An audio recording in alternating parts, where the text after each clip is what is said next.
साथियों नमस्कार।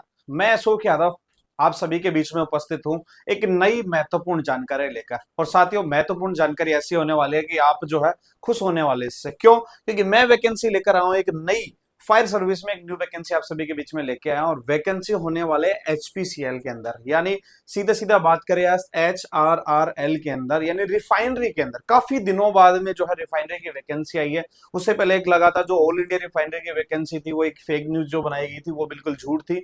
उसके बाद में रिफाइनरी की लगभग देखें तो काफी दिनों बाद एक पहली और जबरदस्त वैकेंसी आई है। बिल्कुल ऑफिशियल और ऑथेंटिक जो है क्या होने वाली है, न्यूज होने वाली है। और बहुत ही ऑथेंटिक क्या है, वैकेंसी आपके बीच में होने वाली है। डिटेल में हम बात करेंगे और देखिएगा माहौल कैसा बना हुआ है। लगातार वैकेंसी वैकेंसी पे वैकेंसी वैकेंसी पे वैकेंसी, बहुत ही जबरदस्त माहौल बना हुआ है। नेवी की वैकेंसी थी, अरुणाचल प्रदेश की वैकेंसी थी, उसके अलावा भी काफी सारी वैकेंसी। उसी कड़ी में एक नई वैकेंसी आ चुकी है कि इसकी हमारे रिफाइनरी के अंदर वैकेंसी। ठीक है, इसकी डिटेल में चर्चा करेंगे उसी के बारे में, तो वीडियो को लास्ट तक जरूर देखेंगे ताकि, और ध्यान रखिएगा ये जो वैकेंसी है इसमें बहुत सारे जो टॉपिक है बहुत ही टिपिकल टाइप से दिए हुए हैं, जो समझना लगभग थोड़ा सा मुश्किल आपके लिए होने वाला है। तो वीडियो को लास्ट तक जरूर देखना, वरना बाद में आप गलती करोगे। जैसे नेवी फायरमैन में करा आपने, एग्जाम सेंटर अलग अलग जगह चूज करा है, वैसे आप गलती कर बैठते हो। तो वीडियो को लास्ट तक जरूर देखना है, अच्छे से समझना है। फिर भी नहीं समझ में आए तो पर्सनल लेवल पे कांटेक्ट करना है या फिर कमेंट बॉक्स में कमेंट करना है। तो चलिए शुरू करते हैं। देखिएगा, राजस्थान के अंदर रिफाइनरी लिमिटेड के अंदर बात करें, नई वैकेंसी आई है, नई फायर की वैकेंसी आई है। और किसके अंदर आई है भाई? एचआरआरएल के अंदर। इसके बारे में बात करेंगे।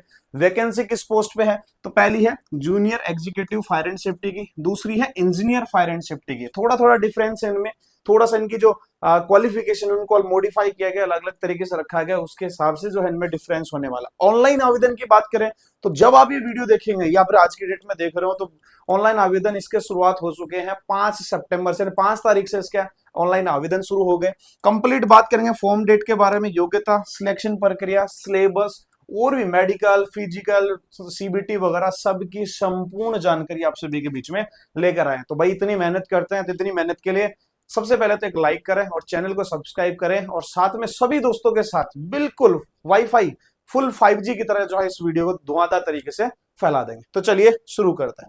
अब सबसे पहले थोड़ा सा हम नजर डालते हैं कि एचपीसीएल है क्या। ठीक है, तो देखेंगे आप, एचपीसीएल आपको पता है हिंदुस्तान पेट्रोलियम जो है केमिकल लिमिटेड है, उसका और राजस्थान गवर्नमेंट का एक जॉइंट वेंचर आया था 2013 में। आपने सुना भी होगा, काफी अच्छा मॉडल था कि 2013 में जो है एचपीसीएल ने रिफाइनरी स्टेब्लिश करी थी। और किसके साथ में मिलके? राजस्थान गवर्नमेंट के साथ में मिलके। दोनों ने जो है इसके बीच में एक जॉइंट वेंचर था, यानी साझा था एक तरीके से देखें तो। वो आया था 2013 में। और 2013 में क्या हुआ, इन लोगों ने आधा आधा परसेंट की बात करें या कुछ परसेंट इन्होंने डिवाइड किया, और इन्होंने दोनों ने मिलकर काम करना स्टार्ट किया ताकि ये जो है इसमें आगे बढ़े, रिफाइनरी में आगे बढ़े। तो इसमें क्या किया इन्होंने? एचपीसीएल की बात करें तो एचपीसीएल की साझेदारी यहाँ पे 74% थी।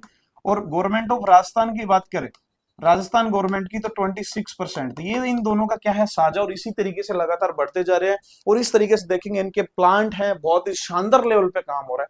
तो कहीं ना कहीं इसमें जो संबंधित कर्मचारी है, संबंधित जो भी लोग इसमें काम करते हैं, उनका भविष्य भी क्या होने वाला है? उज्जवल होना है। तो यदि आप भी जुड़ते हैं अच्छा पैकेज के साथ में, अच्छी बहुत सारी चीजें, और आपका भविष्य जो है बहुत ही शानदार बनने वाला है। अब सीधा बात करते हैं वैकेंसीज के बारे में। वैकेंसी क्या क्या है, कैसे क्या है, उसके बारे में कंप्लीट हम बात करेंगे। एडवर्टाइजमेंट नंबर की बात करें तो ये आपके सामने दिख रहा है, रिक्रूटमेंट 022024। ठीक है। ऑफिशियल वेबसाइट की बात करें तो HRRL.in, वहां पे आप जाएंगे तो इसका एक शॉर्ट नोटिफिकेशन पहले से वायरल हो रहा है। 4 तारीख को था कि इसका डिटेल वो आएगा, वो आ चुका है, जिसका कंप्लीट वीडियो मैं आप सबके बीच में लेकर आ रहा हूँ। ठीक है, इन्होंने कहा है कि हमें जरूरत है इस तरीके से, तो हम उसके लिए वैकेंसीज के लिए क्या कर रहे हैं, हम आवेदन मांग रहे हैं। तो सबसे पहली बात करें हमारी जो वैकेंसी है, पहली है junior executive fire and safety की। ठीक है, टोटल वैकेंसीज की बात करें 37 वैकेंसी है। सैलरी ग्रेड पे की E0 जो है इनका ग्रेड पे है। पे स्केल की बात करें तो 30,000 से 1,20,000 डे बाय डे ग्रोथ होगा आपका। पे स्केल आपका बढ़ता जाएगा। अलाउंस वगैरह की बात करें वो और भी मिलने वाला है, बहुत ही जबरदस्त मिलने वाला है। वर्क एक्सपीरियंस की बात करें तो 0, यानी यहाँ पे किसी भी प्रकार का वर्क एक्सपीरियंस हमें नहीं चाहिए। अगर आप फ्रेशर भी हैं तो यहाँ पे चलेगा। ठीक है। मैक्सिमम एज की बात करें 25, इसके बाद में एज लिमिट में भी छूट है। वो है एचपीसीएल के जो रूल्स है उसके अकॉर्डिंग, उसके भी हम डिटेल में आगे चल के चर्चा करेंगे। तो टोटल वैकेंसी 37 सैलरी होगी, और तो यहाँ पे मैक्सिमम एज 25। ठीक है। बात करेंगे आगे इंजीनियर फायर एंड सेफ्टी की, 7th नंबर पे आप देखेंगे तो टोटल पोस्ट की बात करें तो 4 है यहाँ पे। सैलरी ग्रेड है E2 है, यानी थोड़ा सा यहाँ पे बढ़ चुका है। 50,000 से 1,60,000 के आसपास क्या होने वाली सैलरी, यानी डे बाई डे ग्रोथ होगा। लेकिन यहाँ पे आप देखेंगे तो यहाँ पे एक जबरदस्त डिफरेंस आपको देखने को मिलेगा। वर्क एक्सपीरियंस जो है वो 3 इयर्स का, यानी 3 साल का आपके पास अगर वर्क एक्सपीरियंस है तो फिर आपको यहाँ पे क्या मिलने वाला है, मौका मिलने वाला है 3 साल का। एक्सपीरियंस कैसा होना चाहिए, किस इंडस्ट्री का होना चाहिए, उसके बारे में हम डिटेल से बात करेंगे। मैक्सिमम एज है 29 प्लस में, जो भी कैटेगरी वाइज छूट मिलती है उसके बारे में बात। तो दो इंपॉर्टेंट चीज है, junior executive fire and safety और इंजीनियर फायर एंड सेफ्टी के बारे में। ठीक है, पोस्टों की संख्या कम है, लेकिन अगर यहाँ देखें 37 ठीक ठाक सी पोस्ट है। इसकी एजुकेशन क्वालिफिकेशन दोनों की बात करें तो थोड़ा सा एक हायर सेट किया गया है, जो हर किसी कैंडिडेट के पास या विद्यार्थी के पास नहीं मिलती है। तो चलिए आगे शुरू करते हैं। अब बात करते हैं इंपोर्टेंट डेट्स के बारे में कि क्या क्या डेट यहाँ पे होने वाली। तो ऑनलाइन एप्लीकेशन की जो डेट है वो 5 तारीख को, यानी 5 सितंबर को जो है ये स्टार्ट हो जाएगी।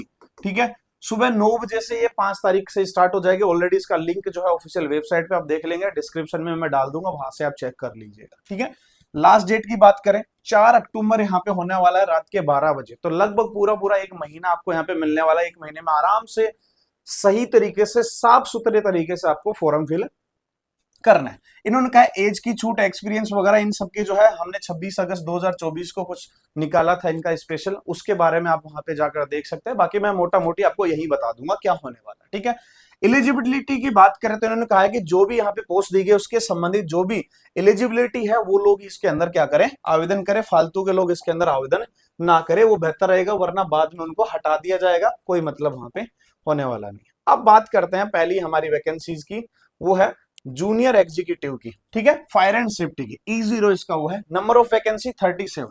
अब क्वालिफिकेशन आप गौर से समझिएगा, इन्होंने कहा है कि 3 साल का कोई भी फुल टाइम आपके पास कोई रेगुलर डिप्लोमा हो, 3 साल तक का आपने कोई भी डिप्लोमा किया हो अच्छा खासा, जैसे कोई भी हो, रेगुलर डिप्लोमा होना चाहिए किसी भी तरीके, जैसे पॉलिटेक्निक वगैरह हो गया, और भी कोई भी डिप्लोमा हो, लेकिन 3 साल और रेगुलर बोर्ड, डिस्टेंस बोर्ड यहाँ पे नहीं चलेगा, अच्छे से समझ लेगा। या साइंस स्ट्रीम के साथ आपने ग्रेजुएशन किया, जैसे BSc बैचलर ऑफ साइंस हो गया, एग्रीकल्चर से साइंस से अगर कोई कर रहा है तो साइंस वाले कैंडिडेट इसमें अप्लाई कर सकते हैं, जिन्होंने BSc किया हुआ है, यानी ग्रेजुएशन करिए साइंस के साथ में। ठीक है, उसमें 60% होना चाहिए पास आउट किसके लिए, जनरल, OBC और EWS के लिए।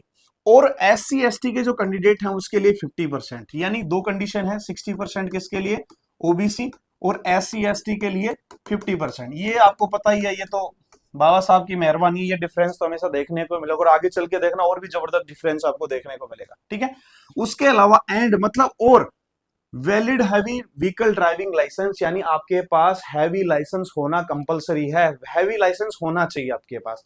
ये क्वालिफिकेशन चाहिए, प्लस में ये चाहिए, हैवी लाइसेंस चाहिए, प्लस में any certificate course of minimum 6 month. ठीक है, यानी फायर सेफ्टी का कोई भी 6 मंथ का कोई भी कोर्स होना चाहिए, basic elementary course, basic fire fighting course, fireman course, diploma in fire safety, minimum 6 month का आपके पास कोर्स होना चाहिए। अगर ये तीनों क्वालिफिकेशन आपके पास है तो आप इसके अंदर क्या कर सकते हैं जी, अप्लाई जरूर कर सकते हैं। ठीक है, तो ये क्वालिफिकेशन अगर नहीं है, फॉर्म रिजेक्ट हो जाएगा, तो फालतू में अपनी भीड़ ना बढ़ाए, कोई मतलब है नहीं। अगर ये तीनों है तो बिल्कुल अच्छे तरीके से लगाइएगा, बहुत शानदार मजा आएगा और बहुत शानदार तैयारी आप लोग करेंगे।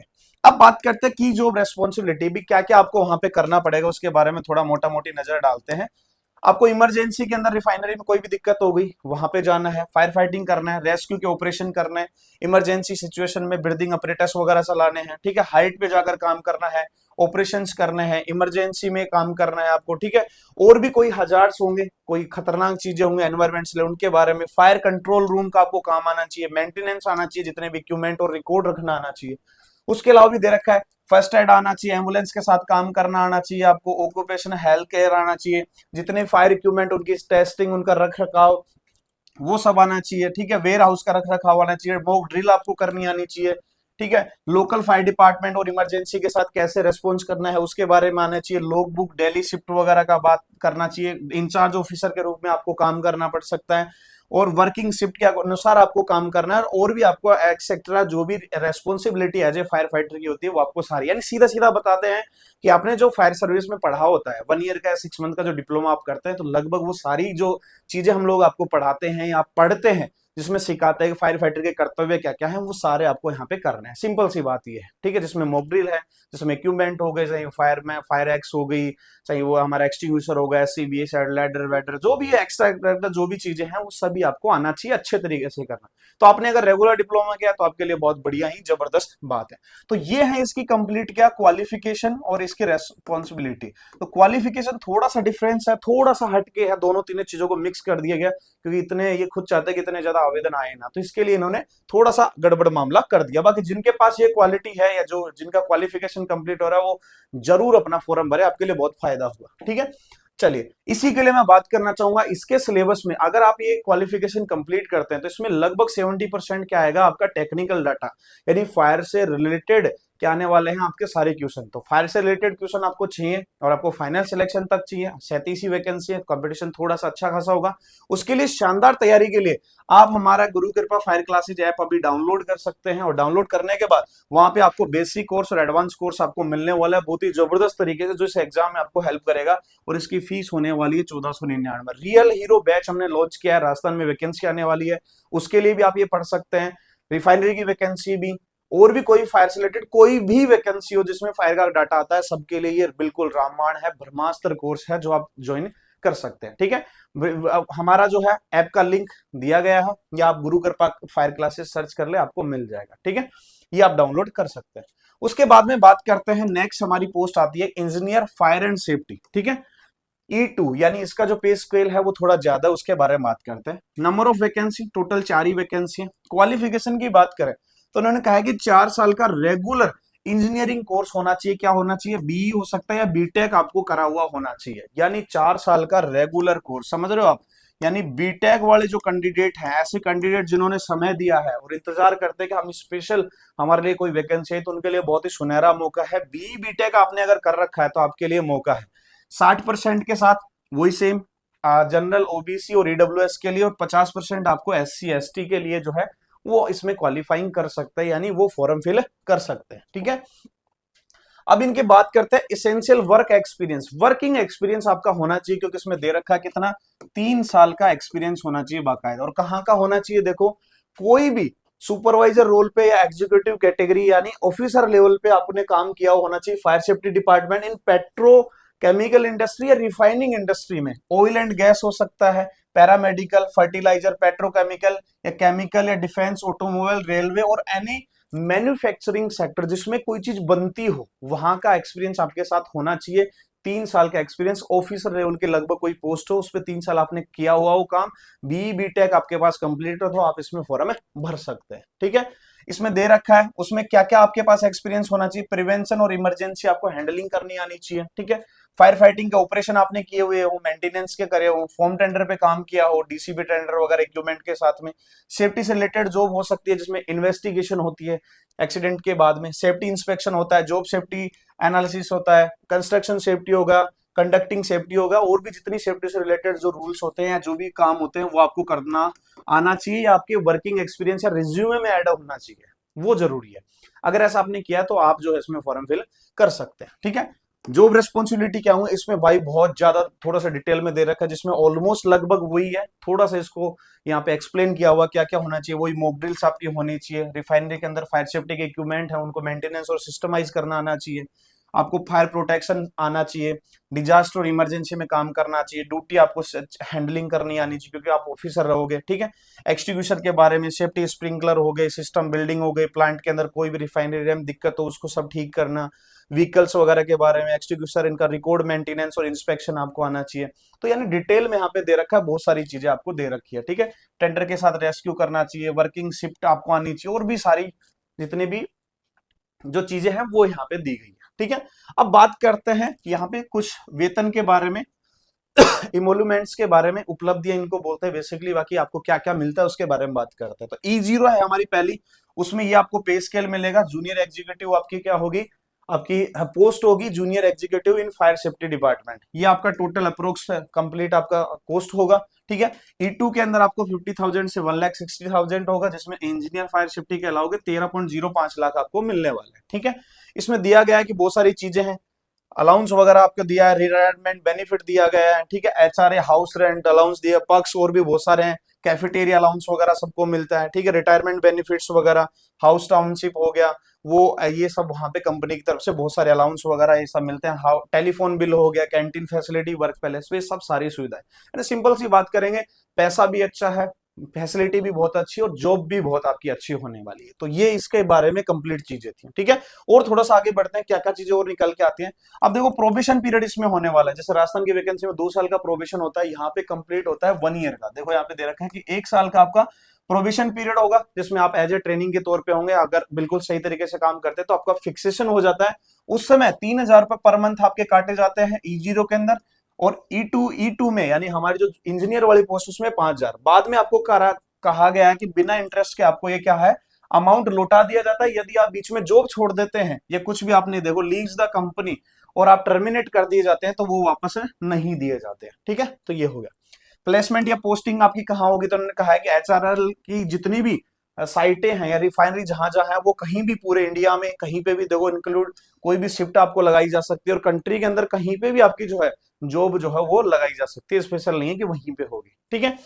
शॉर्ट लिस्टिंग का मेथड क्या होगा, यानी सिलेक्शन प्रोसेस है वो क्या होगी, देखो इसमें दिया गया है बाकायदा। E0 की बात कर लें अपन, E0 यानी हमारा एग्जीक्यूटिव फायर सेफ्टी, इसमें 3 चीजें करवाएंगे आपसे, CBT होगा, आपका स्किल टेस्ट होगा और पर्सनल इंटरव्यू होगा। इनका क्या क्या क्राइटेरिया दे रखा है, हालांकि इसमें मार्क्स का कोई डिवीजन नहीं दे रखा है, और ये वीडियो बहुत ज्यादा लंबा हो जाएगा, तो CBT में क्या क्या क्वेश्चन आने वाले हैं, किस तरीके से आने वाले हैं, वो मैं आपके लिए एक स्पेशल जबरदस्त डिटेल वीडियो लेके आऊं, क्योंकि काफी लंबा वीडियो हो जाएगा। तो सिलेक्शन प्रोसेस में 3 चीजें, आपका क्या होगा, एग्जाम होगा, स्किल टेस्ट में फायर से रिलेटेड आपके चीजों के बारे में पूछना वो सब होगा, और पर्सनल इंटरव्यू वहां पे होने वाला है, तब जाके आपका फाइनल सिलेक्शन यहाँ पे आपको देखने को मिलेगा।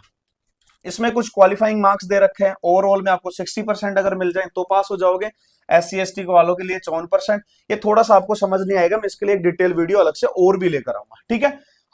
फिजिकल की बात कर लेते हैं, तो फिजिकल के लिए मेल कैंडिडेट के लिए 165 सेंटीमीटर हाइट होनी चाहिए, weight 50 kg, chest 81 centimetre normal, और एक्सपेंशन के साथ 86.5 यानी 5.5 का आपको फुलाव करना है। लड़कियों के लिए 157 सेंटीमीटर होना चाहिए, वेट होना चाहिए 46 kg। बाकी मेडिकल इसमें होगा, 6x6 की आंख होनी चाहिए, कोई कलर विजन ब्लाइंडनेस वगैरह ये सब नहीं होना चाहिए, नोकनी फ्लैट फिट वगैरह ये नहीं होना चाहिए, अच्छी तरीके से डिटेल में जो है मेडिकल वहां पे होगा कंपनी के द्वारा ही, ठीक है।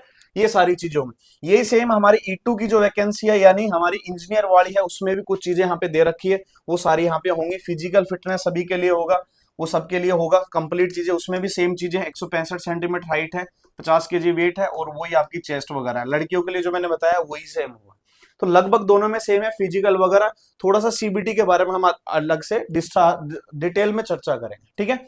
बात करते हैं एज लिमिट की, मैंने जो बताया था कि एज लिमिट के बारे में इन्होंने कह रखा है, उसके बारे में बताएंगे यहाँ पे। तो देखो 5 साल की आपको छूट मिलने वाली है SC ST के अगर आप कैंडिडेट हैं, जो हर जगह पे मिलती है ऑलमोस्ट, और 3 साल मिलेंगे आपको OBC वालों के लिए, ठीक है। 10 साल मिल जाएंगे PWBD वालों के लिए जो जनरल से हैं, ऐसे ही बहुत सारी कैटेगरी दे रखी है। एक्स सर्विसमैन के लिए भी 5 साल का मिल जाएगा, मिलिट्री सर्विस वालों के लिए भी 5 साल का मिल जाएगा। तो जो जनरल कैटेगरी में है वो क्या हो जाएगा 5 साल, और OBC की बात कर लें, सॉरी SC ST 5 साल, ओबीसी की बात कर रहे हैं नॉन क्रिमिनल, तो 3 साल का आपको यहाँ पे एज में छूट यहाँ पे मिलने वाला है, ठीक है। एप्लीकेशन की प्रोसेस करेंगे तो क्या कहा गया कि 5 सितंबर से आपके क्या होने वाले हैं भाई, फॉर्म स्टार्ट हो रहे हैं, जो कब तक लगेंगे, 4 अक्टूबर तक होंगे। ऑफिशियल वेबसाइट मैंने आपको बता दी, इसमें करियर का ऑप्शन आएगा, वहां पे करंट ओपनिंग में जाओगे तो आपको वहां पे मिल जाएगा, और इसमें जाकर जो आप अपना फॉर्म अप्लाई कर सकते हैं, ठीक है। पेमेंट की बात करें तो पेमेंट काफी अच्छा खासा लिया जा रहा है, इसमें कहा गया है कि SC ST और PWBD वालों के लिए किसी भी प्रकार की कोई भी फीस नहीं है। तो SC ST वालों के लिए बहुत जबरदस्त मौज है, जैसा मैंने कहा था, बाबा साहब की कृपा है इनके ऊपर, तो इनके लिए कोई फीस नहीं है। और जो जनरल और OBC नॉन क्रीमिलियर है उनके लिए 1,000 रुपए फीस प्लस में 18% GST 180, और पेमेंट गेटवे फीस अलग से आएगी, लगभग 1200 1250 का जो है चालान होने वाला है आपका, अच्छा खासा एक बहुत जबरदस्त होने वाला है, ठीक है। और भी बहुत छोटी छोटी चीजें, PDF किसी को चाहिए डाउनलोड कर लेना है, मैं आपके पास भेज दूंगा, ध्यान रखना बहुत डिटेल में 22 पेज का एक नोटिफिकेशन है, हर एक चीज का इंपोर्टेंस है, जैसे कहा गया है उसमें छोटी छोटी चीजें, मेडिकल के बारे में डिटेल में लिखा गया है, आपका हैवी लाइसेंस के साथ में रिज्यूम अपलोड होगा, फोटोज के बारे में, और भी बहुत छोटी छोटी चीजें उन्होंने दे रखी है, डिटेल में पढ़ें, कोई भी गलती ना करें, वरना एक गलती आपका पूरा सिलेक्शन जो है वो रोक सकती है। ठीक है, मैंने मोटे मोटे पॉइंट आपके साथ क्लियर किए गए, मैंने पूरा डिटेल में इसको पढ़ा, अच्छे से मैं एक्सप्लेन किया आपके लिए। मैं इसका सीबीटी यानी कंप्यूटर जो टेस्ट होगा, एग्जाम होगा, उसके अंदर क्या क्या सिलेबस आएगा, कैसा आएगा, उसके बारे में डिटेल में, सिलेबस के बारे में चर्चा करेंगे, सिलेक्शन प्रोसेस के बारे में भी डिटेल में हम चर्चा करेंगे। ठीक है दोस्तों, तो उम्मीद करता हूं वीडियो आपको पसंद आया होगा। तो पसंद आए तो मेरी मेहनत के लिए आप देख रहे हो, बहुत जबरदस्त मेहनत करते हैं, 20-20 आधा आधा घंटे आपको डायरेक्ट इसके बारे में बताते हैं, समझाते हैं। इससे पहले कई घंटों तक इसके बारे में हम लोग पढ़ते हैं, रिसर्च करते हैं, क्या होता है कैसा होता है उसके बारे में बात करते हैं। तो उसके लिए प्यारा सा लाइक कर दे, चैनल को सब्सक्राइब कर दे और वीडियो को धुआंधार तरीके से सभी तक फैला दे। मैं मिलूंगा आपसे जल्दी नई वीडियो के साथ, तब तक के लिए खुश रहिए, मस्त रहिए, जबरदस्त रहिए।